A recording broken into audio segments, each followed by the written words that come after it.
మా పిల్లలు స్కూల్ నుంచి రాగానే ఏముందా తినడానికి స్నాక్స్ అని చెప్పేసి వంటిల్లంతా వెతుకుతారనమాట. ఈరోజైతే ఏమీ లేవు.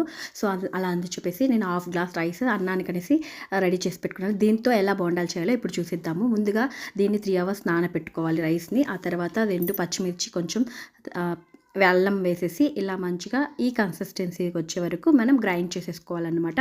ఆ తర్వాత ఒక 2 ఉల్లగడ్డలు మంచిగా బాయిల్ చేసేసుకొని పైన పీల్ తీసేసుకునేసి దీన్ని కూడా మిక్సీ వేసుకునేసి మంచిగా వాటర్ వేయకూడదండి.